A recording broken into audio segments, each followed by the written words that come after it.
Екі елдің бірлігі мен ортақ тірлігі жарасымын тауып келеді. Тағы бір сүйінші хабарды айтқымыз келіп отыр.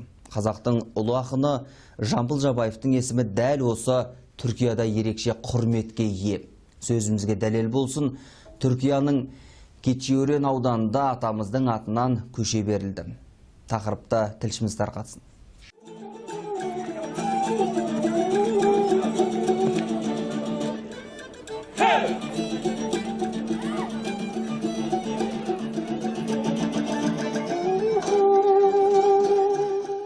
Түркияның бас қаласы Анкарада өткен дүбірлі той айшықты мерекеден үзінді. Дүниенің бірден екі бөлігінде жайғасқан мемлекет төрінде Қазақстан күндері аталып өтті. Соған орай астанасының Keçiören ауданында қазақтың жыр алыбы Жамбыл Жабаевтың атына көше ашылды. Bir ozanımızdır. Жыл сайын қасиетті Рамазан айында өтетін халықаралық фестивальдерде қазақ елін төрімізден көру біз үшін үлкен мәртебе. Бүгінгі Жамбыл Жабаевтың атына ашылған көшеде ата жұртымыз Қазақстанмен арадағы бауырлық байланысты нығайту мақсатында орын алып отыр. Екі жақты үлестің, екі жақты еңбектің арқасында екі ел арасындағы ынтымақтастықтың өсу қарқыны орасан. Мемлекетаралық маңызды шара Keçiören муниципалитеті, Түркияның Қазақстандағы елшілігі және Түрксой халықаралық ұйымының бірлескен күшімен ұйымдастырылды. Оған 42 адамнан құралған қазақстандық ресми делегация, Жамбыл танушы ғалымдар мен түрік зиялы қауым өкілдері қатысты. Бүгін ерекше күн болып тұр. Қазақ елінің егемендігін түрік туысқан халқымыз бір сағатқа жетпей қабылдады. Ол біздің жүрегіміздің төрінде жазылып тұр. Елбасымыз Нұрсұлтан Әбішұлы рухани жаңғыру деп айтып үлгерген жоқ. Түрік халқы Жамбыл атамызға көше беріп жатыр. Көшенің атын беріп жатыр. Құтты болсын. Jambul atamızın dombrasına takdim ediyor Sayın Valimiz. Ulu Kazak ozanı Jambul Jabayev'in dombrasını Sayın Başkanımıza, Sayın Valimize alkışlarınızla takdim ettiler. Türk alemindeki ulu тұлғалардың бірі Жамбыл Жабаев бабамыздың Анкара қаласында үлкен көшесі ашылды. Бұл ежелден келе жатқан қазақ-түріктің достығының символы секілді көрінеді. Екіншіден ортақ тарихымыз, тіліміз, дініміз бір. Сондықтан да бір өткен тарихтармен қарасақ та, бүгінгі күннің деңгейімен қарасақ та Қазақстан мен Түркияның арасындағы үлкен экономикалық байланыстар ылғи рухани байланыстармен жалғасып келе жатыр. Мінекей осы Анкара қаласында Абай атындағы көше бар. Анкара қаласында Әуезов атындағы көше бар. Анкара қаласында Сүйінбай атындағы көше бар, парк бар.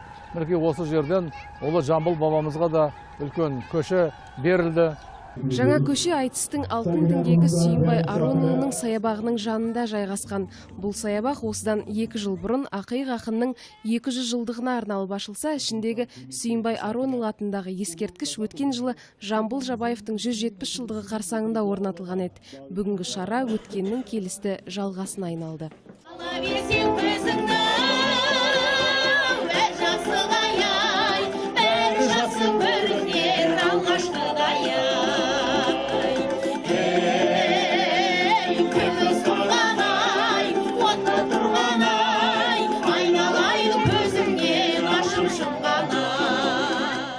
Бүгін енді үлкен тарихи оқиғаның куәсі болып отырмыз. Анкара қаласында Жамбыл бабамыздың көшесі ашылуда. Әрине бұл елдің мерейі, елдің беделі, халықтың беделі. Және де мына елбасымыздың кеше ғана мақаласында рухани жаңғыру болашаққа бағдар атты мақаладағы жалғасын тапқандығының бір көрінісі деп айтуға болады. Әрине біз мынау осы көшені ашуға байланысты Keçiören муниципалитетінің мэрі Мұстафа Аққа өз ризашылығымызды білдіреміз. Және де біз екі аудан, Жамбыл ауданы мен Keçiören ауданы бауырлас аудан болып есептеледі. Соның жақын көрінісі бүгінде Анкара қаласындағы Keçiören муниципалитетінде үлкен Жамбыл бабамызға көше ашылуда. Бізде Алматы облысы Жамбыл ауданында Keçiören атындағы көше болады деген ұйғарым жасаған болатынбыз. Бұл екі елдің арасындағы қарым-қатынасты, достығымызды нығайта береді. Сонымен қатар Қазақстан күндері аясында Түркия төрінде ауқымды конференция өткізілді. Халықаралық ғылыми тәжірибелік шараның бас мақсаты елбасы Нұрсұлтан Назарбаевтың рухани жаңғыру болашаққа бағдар мақаласын түрік халқымен бірлесіп талқылау. Әрине бұл мақаланың басты мақсаты тек қана Қазақстанға тиімді емес, бұл түркі әлеміне тиімді екенін бұл мақаланың көрсетуде. Өйткені жаңағы елбасының мақаласында көрсетілген рухани жаңғыру дегеннің бүгінгі нағыз куәсі, мына біздің жаңғыруымыздың бір басты себебі Жамбыл бабамыздың мысалы үлкен жаңа көш ашылуы, тарихтың ізденуі, тарихтың белгілі болуы, қазақстандықтардың жаңағы қазақтардың өткен жолының, жүріп өткен жолдарының бәрін бүгін басты мәселе көтеріп жатыр.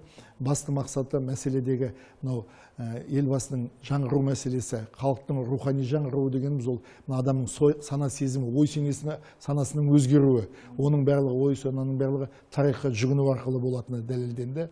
Бүгін бірнеше түрік мемлекетінің мәдениет қайраткерлері, қоғам қайраткерлері осы төңірегінде сөз айтты. Осы мақаланы өздерінің мемлекет ішінде өсу үшін, жаңағы жолын ашу үшін, және де тарихи құндылықтарды, жәдігерлерді алға қарай жылжыту үшін қолданылатындығын айтты. Бауырлас Қазақстан мен Түркия уақытында бір атадан өрпіп, бір мемлекет құрамында өмір сүрген түбі бір түркі халықтары. Елімізді атажыр сынайтын түрік халқы мұны естен шығармаймыз дейді. Соның ең алғашқы дәлелі еліміздің тәуелсіздік алған жылдарынан бастау алады. Дербес ел ретінде бізді бір сағаттың ішінде бірінші болып мойындаған Түркия еді сол кезде. Бүгінде өткізіліп жатқан, әлі өткізілетін де шаралар сол берік ынтымақтастықтың нәтижесі һәм бауырлық қарым-қатынастың айқын көрінісі болса керек.